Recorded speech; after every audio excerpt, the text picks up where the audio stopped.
God is all about life, and we see that throughout the scriptures in many places.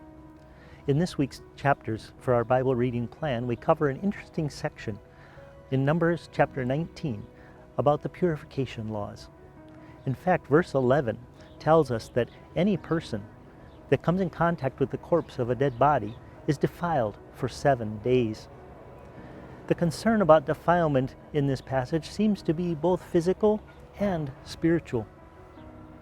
Many of these sections in the Hebrew Scriptures seem mysterious to us, even archaic, but let's see what relevance they have for our lives today.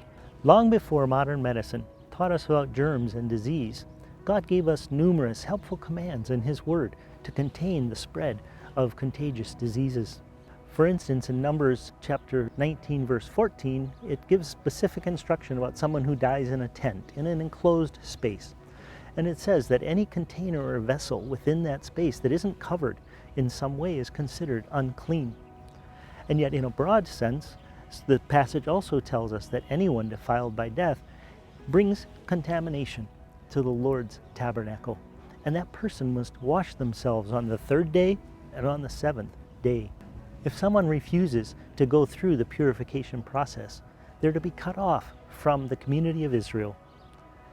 Important consequences, and God takes this very seriously. It's likely that the Lord wanted to protect the people from physical contagious disease, while at the same time giving them an important lesson on the value of life.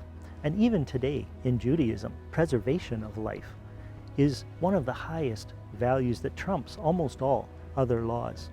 The Hebrew word for life is chai, and it's one of the most sacred matters to the Jewish people. In fact, it's the driving force between much of the innovation that fuels their technological developments today, especially in the medical realm, where they're constantly developing new ways to preserve the quality and length of life.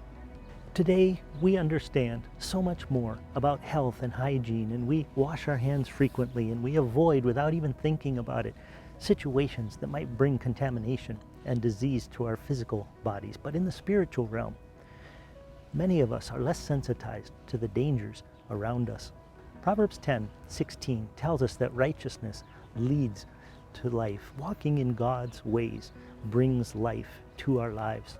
And let's instinctively choose in the spiritual life to preserve life the same way we do in the physical sense. When we sin, we have opportunity to choose to walk in God's way.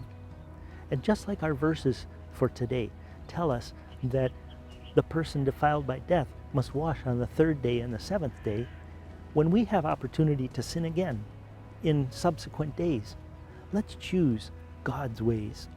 Choose righteousness and life. In this way, we'll develop a lifestyle that brings life both to ourselves and to all those around us. L'chaim, to life.